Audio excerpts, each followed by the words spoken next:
Hello and welcome back to Solid. My name is Jake. Thank you guys very much for joining me on what day is today? Wednesday, May 1st, just about 8 p.m. Um, Putting myself in a real corner here. Been up since about 3:15, so uh, your boy might be a little bit dumb-brained, more so than normal. But we're gonna deal with it, and it's gonna be a tough one for me here because we are halfway through UFL season. We've seen everything that this Battlehawks team has done. We've seen how AJ has played. We've seen how the different wide receivers have played. The new guys coming in, like Ja'Cour Pearson. We've seen all that.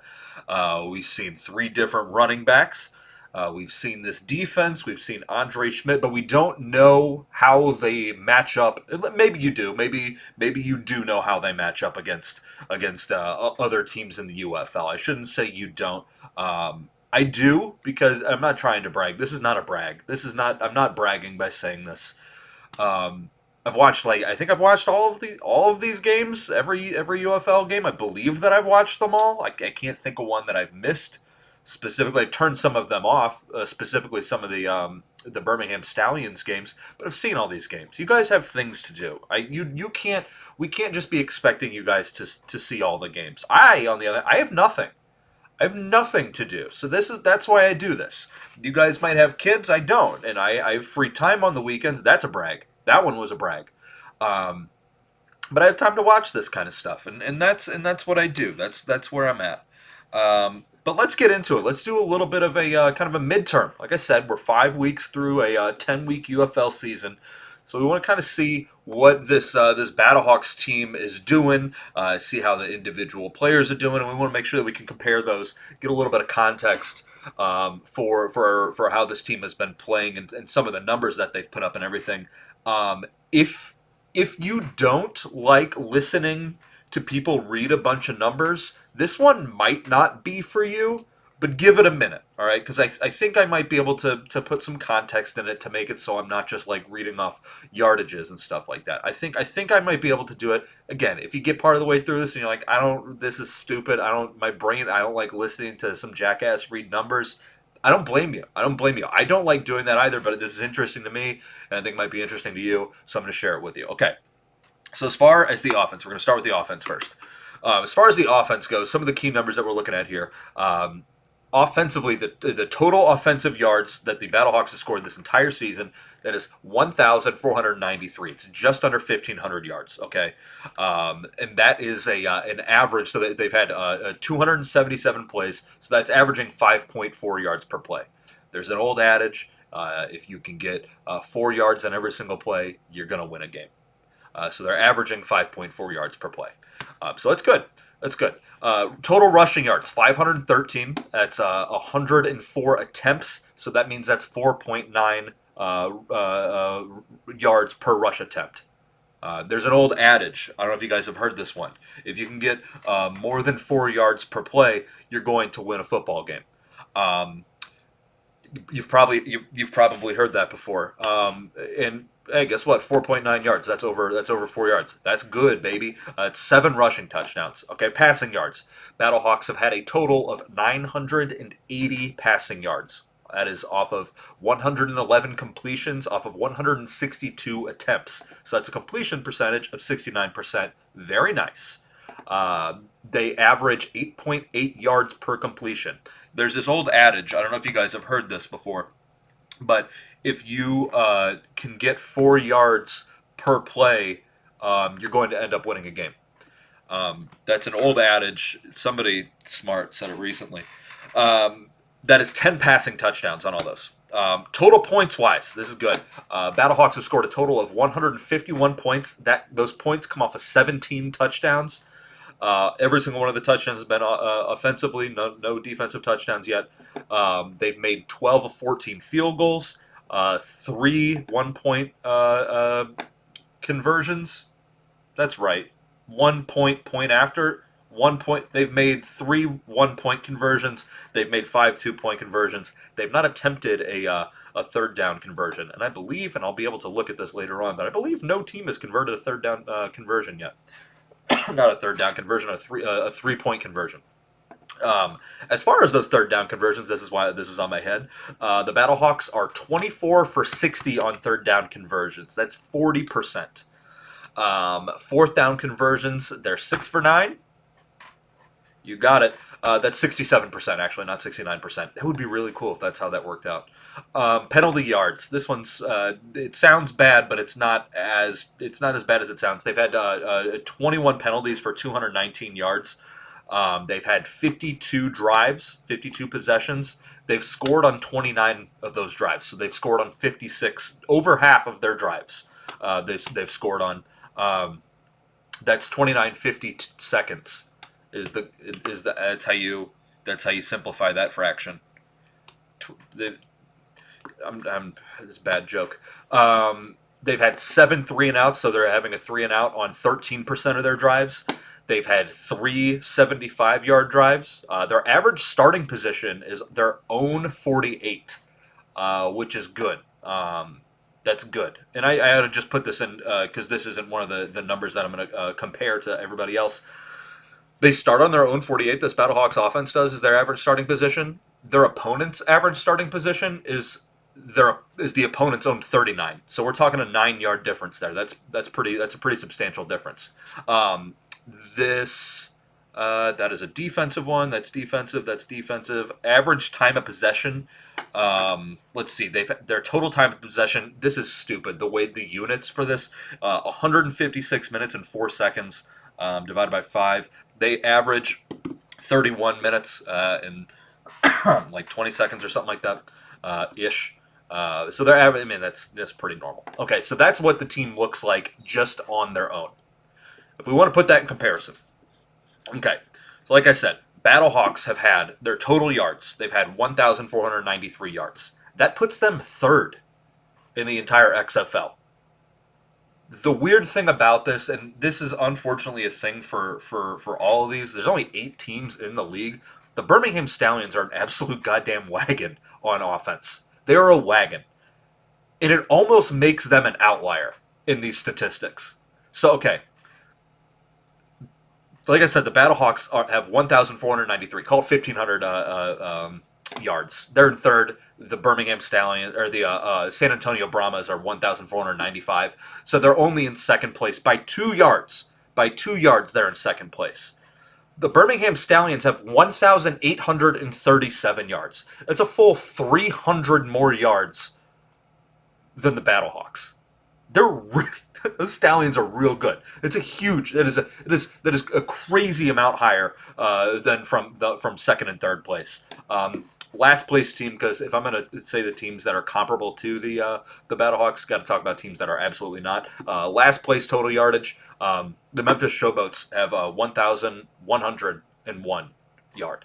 So the difference between the Battlehawks and the Stallions is the difference between the Showboats and the Battlehawks, essentially, give or take few. So that's total yardage. Rushing yards. So total yardage, to recap, Battlehawks are in third place in the UFL by 2 yards. They're away from second. They're never going to get to first because Birmingham's crazy good. Going to rushing yards. Rushing yards, like I said before, Battlehawks have 513 rushing yards. The Michigan Panthers are in second. The Battlehawks are in third with 513 rushing yards. The Panthers are in second with 554. The Birmingham Stallions have 775 rushing yards. God, how? Well, I know how. It's their quarterbacks do all the rushing yards, but that's crazy. That's the difference, the delta between third and first is crazy. And the Houston Roughnecks, the team that we are going to play, I'll get into this with the recap tomorrow is when I hope having the recap up. The Houston Roughnecks are in last place in rushing yards with 257 rushing yards per game. That's like about 50 in 51-ish rushing yards a game. That's pathetic. That's pathetic. Okay, so like I said, St. Louis Battlehawks, 513 rushing yards. They are third. So far, third in total yards, third in rushing yards. Passing yards. Passing yards, the Battlehawks have 980 passing yards. That puts them fourth, which is kind of surprising. right? Like that was a little bit surprising to me. The teams above them, the Brahmas have 1,050, Stallions have 1,060. The Arlington Renegades, the 0-5 Arlington Renegades, have 1,120. And yeah, that makes sense because they're playing from behind so much. Um, and they're always trying to play catch up and everything like that. But you would think it by having that many, yes, you're playing catch up that much, but you would think they would win a game, right? Bob Stoops is their head coach, still at 199 wins in his career. But yes, the Arlington Renegades are in first place with 1,120. The Battlehawks are 980 passing yards, and they're in fourth place. The DC Defenders are in very last place with 821 passing yards. Oh, God. I've had a bad cough. You don't have to listen to this. You don't have to listen to this cough. But I appreciate you muscling through it. Okay. So far, third in total yards, third in rushing yards, fourth in passing yards. They are obviously, because this is compared to the total yards, the average yards per game. Battlehawks are just under 300, 298.6, and Birmingham Stallions in first place at 367.4 yards per game. Again, Memphis Showboats last place, 220.2 yards per game. So that's the yardage. That's the yardage. All right. Now, as far as the scoring goes, the Battlehawks, like I said before, have scored 151 points this season. They are in first. They are in first, baby. They're in first by a lot. Birmingham Stallions have only scored, I say only, 132 points. And they're in second place. Last place, Houston Roughnecks, again, the team that we're getting ready to play, 76 points total. So per game, that's putting the Battlehawks at 30.2 points per game. Gah, that's a lot. That's a lot of points. You're going to win some games doing that.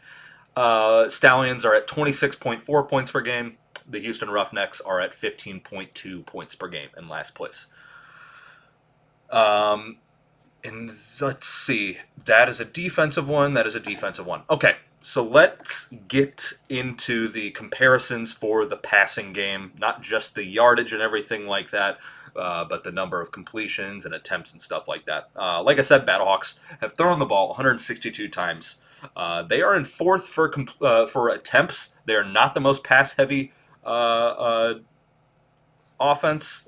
Why is this doing? Okay, they are not the most pass-heavy offense. They're tied for fourth essentially with Houston with 162 attempts. Brahmas throw the ball a whole piss load, 176 attempts, and the Panthers are in last place, 126 attempts.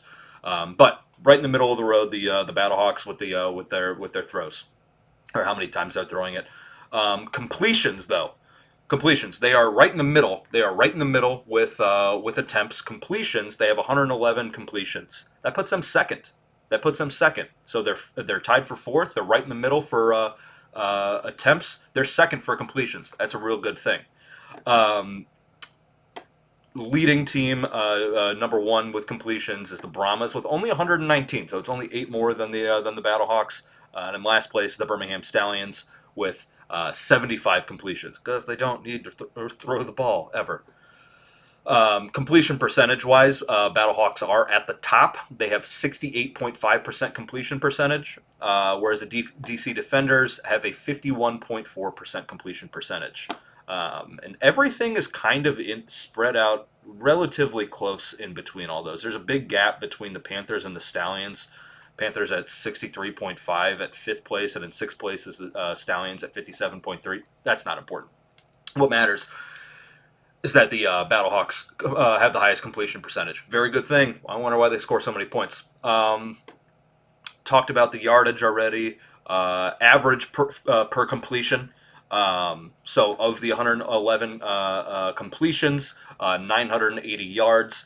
The Battlehawks are actually second to last in yards per completion. They are 8.8 yards per completion. A lot of that stems from what we've been talking about with the screens that I despise.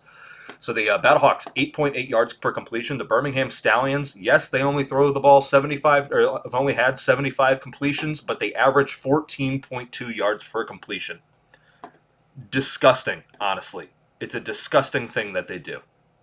It's a disgusting thing that they do. Again, DC Defenders, they're in second place with their truly pathetic last place completion percentage. Yards per completion, they're 10.8 yards. And then everybody is kind of within 2 yards there after the defenders. Again, it seems like these Birmingham numbers are outliers, but they're just that freaking good, man. Um, touchdowns, passing touchdowns. Like I said, the Battlehawks have 10. They are in first place with that. The Michigan Panthers have 3. Are in last place. That's ugly. Um, but yeah, I mean, we kind of expect that. They're really, this Battlehawks passing game is really good. Um, this is a fun one. Longest completion we saw on, was that Sunday morning? Yeah, that was on Sunday morning. That was on Sunday, right? I think that was on Sunday. Whatever day that, yeah, it was on Sunday. Um, Hakeem Butler, 80-yard touchdown. So I'm talking longest touchdowns.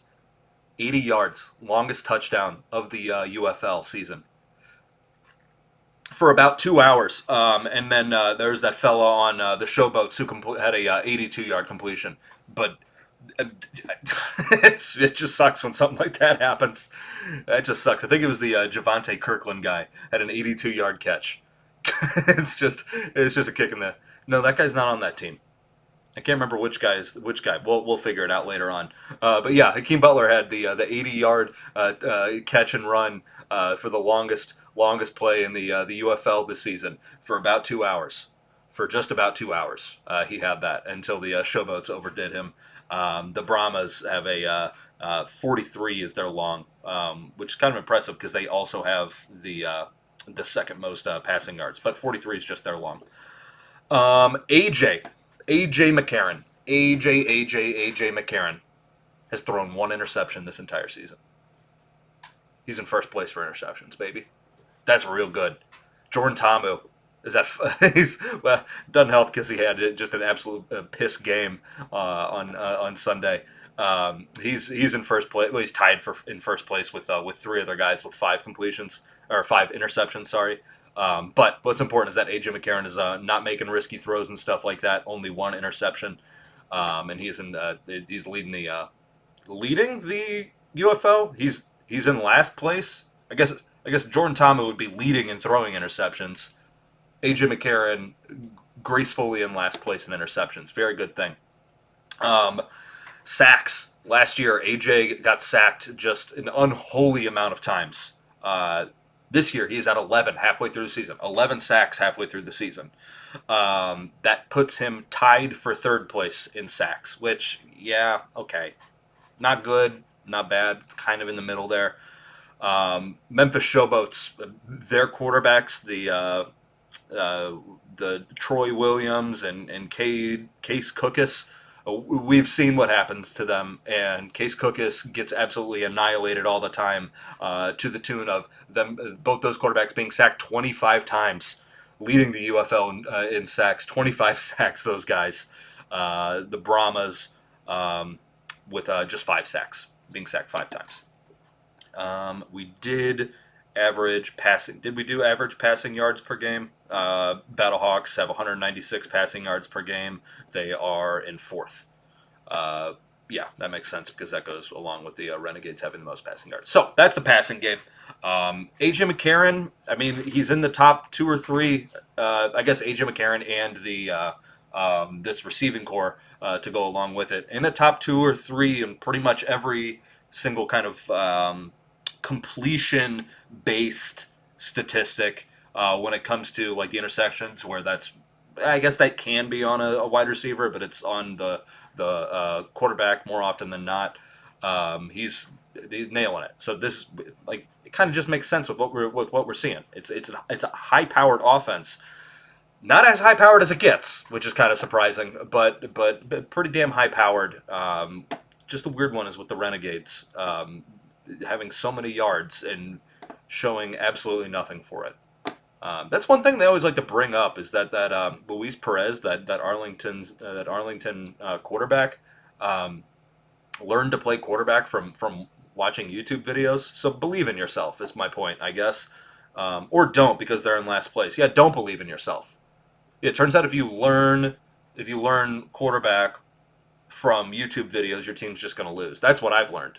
That's my takeaway from all this. That's crazy that a two-time BCS national champion who played at Alabama is in the same league as YouTube U, and YouTube U's throwing the ball a lot. Whatever.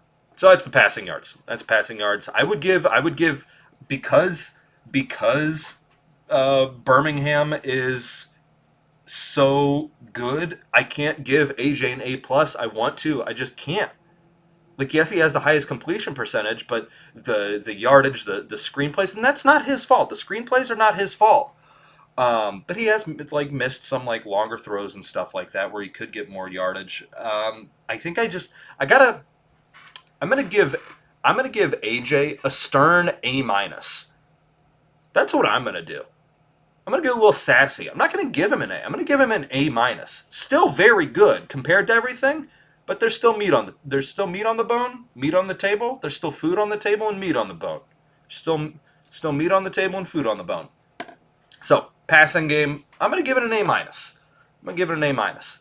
Let's get into rushing, team rushing. So this is the team comparisons for the rushing and everything like that. This one might. How long have I been doing this? 21 minutes. Jesus Christ, this might take longer than I thought. I'm gonna try to go through a little bit quicker. Um, as far as rushing attempts go, Battlehawks have run the ball 104 times. That puts them sixth. They are not even close to being the most run-heavy offense. 104 times.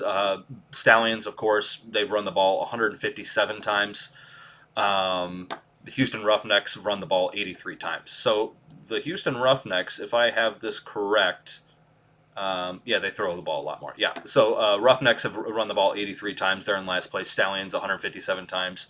Battlehawks right there in the middle. Not right there in the middle, obviously, but they're sixth with 104 rushing attempts. As far as yardage goes, Birmingham Stallions, like I said, 775 rushing yards. Battlehawks, like I said, 513 rushing yards. That puts the Battlehawks at third for rushing yards.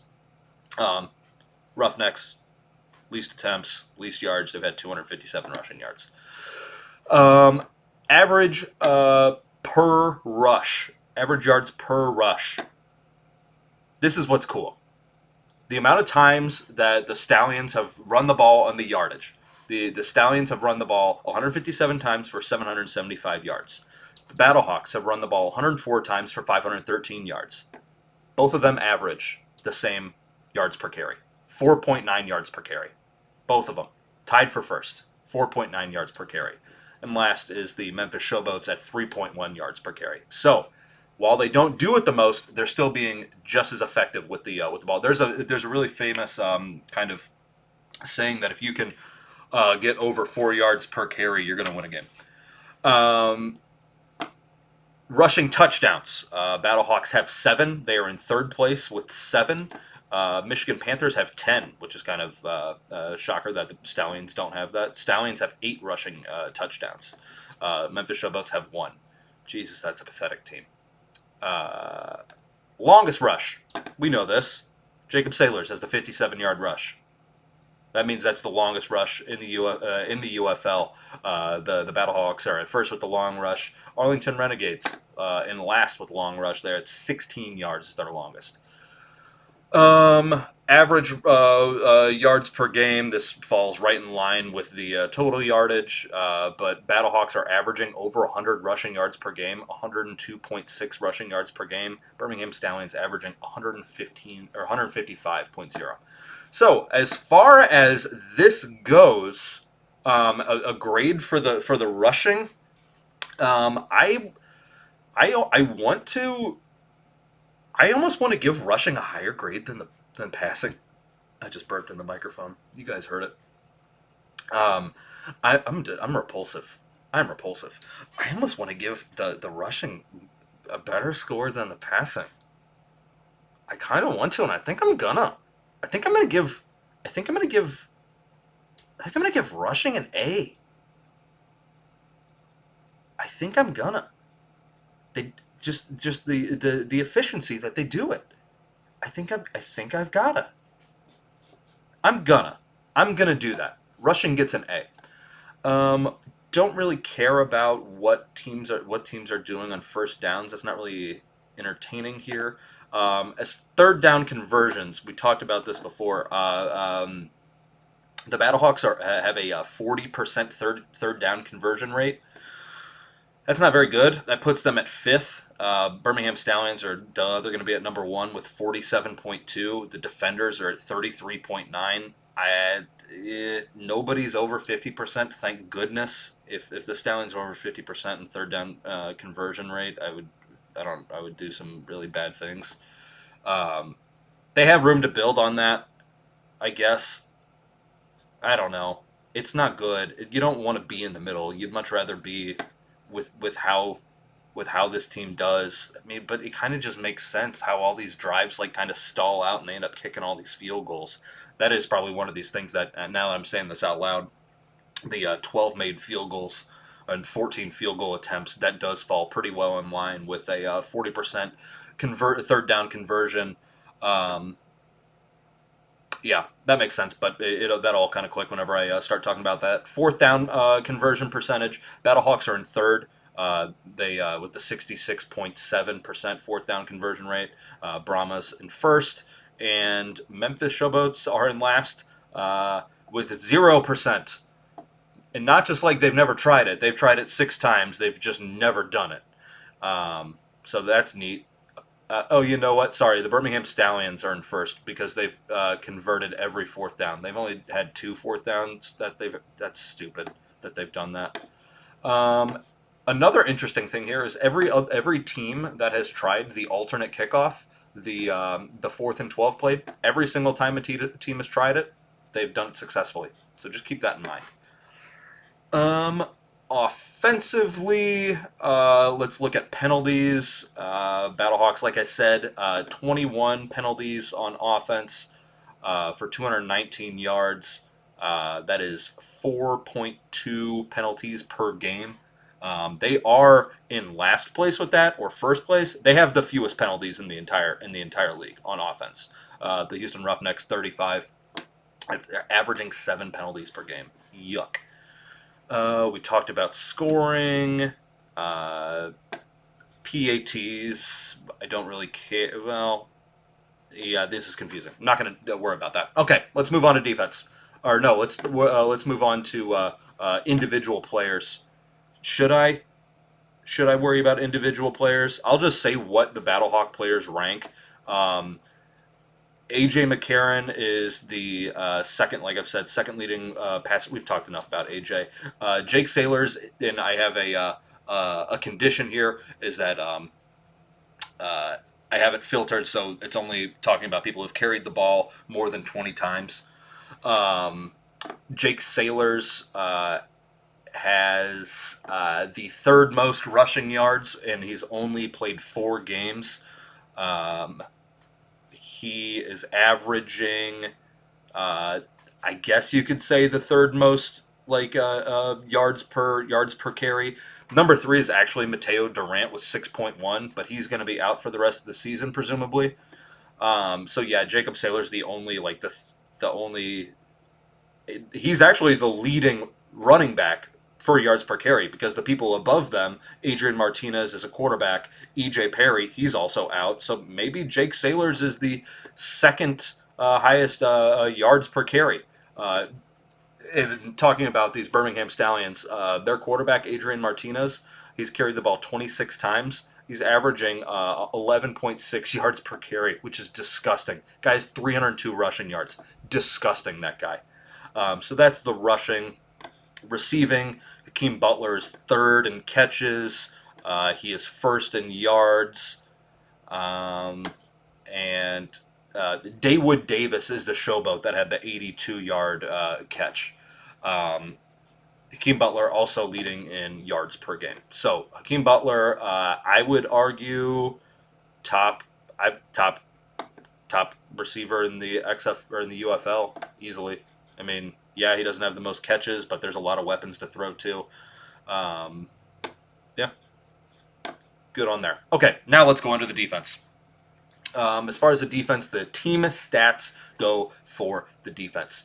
Uh, they have allowed 1,117 yards total. Uh, they only allow 4.2 yards per play, which is a full 1.2 yards less than the offense gets. They've allowed 436 rushing yards. That is an average rush of 3.8 yards per carry. They've allowed 8 rushing touchdowns. Passing goes. They've allowed 681 passing yards. They've allowed a completion percentage of 60% compared to the offense's 69% completion percentage is a good thing. The average yards per completion, they allow 7.9 yards per completion compared to the offense's 8.8. They've only allowed 4 passing touchdowns. They've only allowed 95 total points. That comes off of 12 touchdowns, 5 field goals, 2 1-point conversions, and 3 2-point conversions. They are allowing 37% third down conversion rate. They are allowing 44% fourth down conversion rate.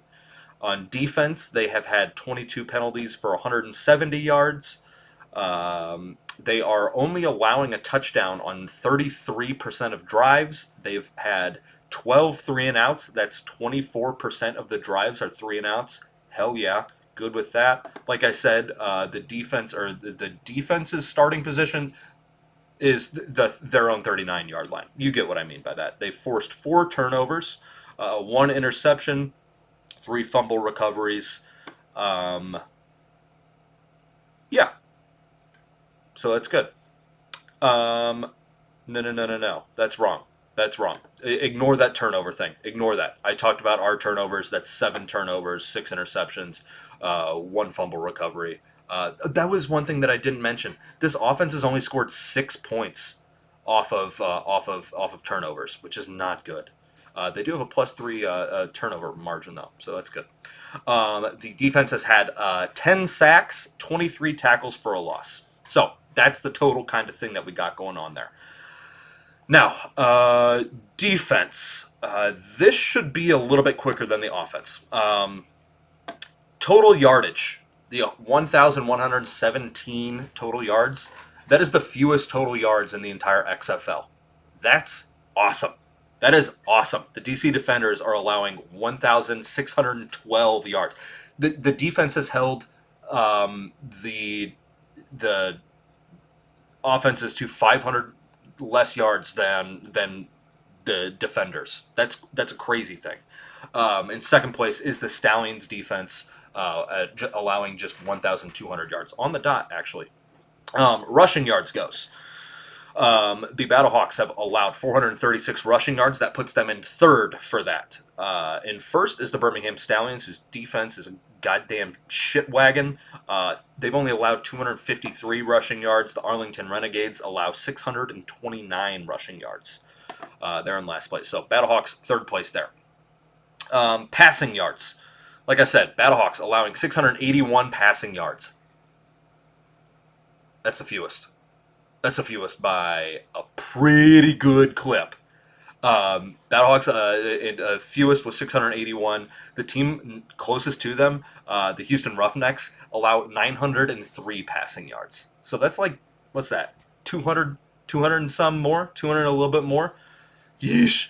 In last place, DC Defenders allowing 1,137 passing yards. We knew that. So on average, that is Battlehawks are allowing the fewest yards per game at 223.4 yards per game. DC Defenders 322 yards per game.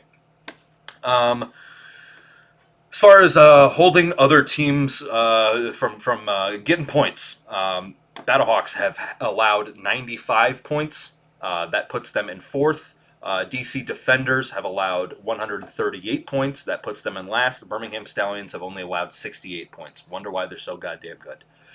That means that the Battlehawks are holding teams to 19 points per game, whereas the Stallions are 13.6 points per game. Less than 2 touchdowns per game. That's gnarly. Okay. All right. I don't really think I want to get into like the completion, like a completion percentage against like the defense is holding teams to a 60.1% completion percentage. That puts them at four. Um, uh, because this all kind of plays into what we were talking about. Oh, this was an interesting thing. The Battlehawks have allowed the shortest, longest play.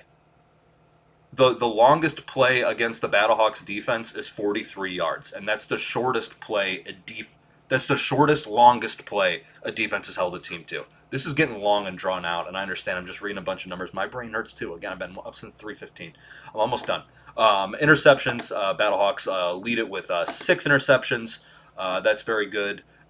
They are third. No, no, no. They are sixth in sacks with 10. Birmingham Stallions have 18. They're number one. We knew that. Rushing, Battlehawks have allowed 436 rushing yards. We already talked about that. We already talked about all this. Conversions. This is an important one. Conversions. The Battlehawks, I guess, had 36.8% on third down conversions. That's what they're allowing. They are fourth. San Antonio Brahmas are in first with 31.7, so that's a 5% difference. Memphis Showboats are allowing literally half of third downs to get through. It's a coin flip. You don't just flip a coin whether or not you have a defense out there on third downs. Fourth down conversions. This is disgusting. This is a disgusting one. Battlehawks are allowing 44.4% of fourth down conversions. They're in second. First place is the Birmingham Stallions, allowing 16.7. That seems like an outlier, doesn't it? That's what they would say. 25%. That's gross. The Houston Roughnecks are allowing 75% of their fourth down conversions. It's less than a coin flip for them. And that is what we got going on there as far as defensive players go. Interceptions wise, Mike Rose is second in the UFL in interceptions with 2. Brendan Sebastian is ninth in the UFL in pass breakups with 4. Forced fumbles. We don't have a Battlehawk that is in the top 10. The Stallions have 5 guys in the top 10. In safeties, there's literally only been 1 safety, and the Stallions got that. Special teams. Andre Schmidt has made the most field goals. He's made 12. Matthew McCrane, the defenders, has made 10. That's the one in second place. And I mean, what's that? 85? Yeah, 85% make. The longest, obviously, is that Jake Bates at 64 yards. Andre Schmidt is fifth with 54 yards. But yeah, I think we're good there. Oh yeah, all-purpose yards. We already know the answer to this one. Darius Shepard, leading the UFL in all-purpose yards, 724 all-purpose yards. Closest person to him is Chris Rowland, the defenders kick and punt returner. It's 643. So it's a lot, man. Darius Shepard is averaging 181 yards per game. That's disgusting. Okay, so kind of to wrap that entire thing up, the offense, passing A minus, running A. That's why they're scoring 30.2 points per game. Defense against the pass, pretty good. Excellent, some might say. Or is that because teams can run against this defense? I don't know. The defense has been playing well. We've seen them pitch shutouts in 5 quarters at least. They did it against the Showboats, and then they did it in 3 quarters against the defenders. So they are good. I would give the defense a B+. There's a few kind of stupid, dumb penalties and things like that can be a huge kick in the dick. But by far and large, they're good. I'm going to give them a B+. So passing game, we're going to give them an A- for passing on offense, an A for running on offense. We're going to give them an A+ for passing on defense. We're going to give them a B plus for rushing defense. That's pretty good. That's pretty good. I think that all averages out to be about an A minus for this team. I'm going to take that. I'm going to take that. They're 4-1. They're 4-1. They're leading the UFL by a half a game over the San Antonio Brahmas. They're good, man. They're good. I can't complain. Thank you guys very much for listening to me ramble on with numbers and all kinds of stupid bullshit and confuse myself by far and large. By far, that's not even. That's. I'm tired of talking. I'm tired. I've been talking for 40 minutes about stupid numbers and by myself. You know how hard it is to do these things by yourself and not have a conversation. I mean, I'm just talking to you guys, and I'm assuming that you're just nodding your head, saying, "Damn, Jake, that's a good point." That's what I'm assuming that you're saying, and I don't got a tete-a-tete. It's just me. It's a 40-minute soliloquy. Anyways, thank you guys very much for listening. This has been Solid. You can find me on Spotify and Apple at Solid, on YouTube at Solid Pod. I will be back with you guys tomorrow with a recap and a bird's eye preview for the Battlehawks Week 6 game at home against the Houston Roughnecks. I will talk to you guys later. Ta-ta.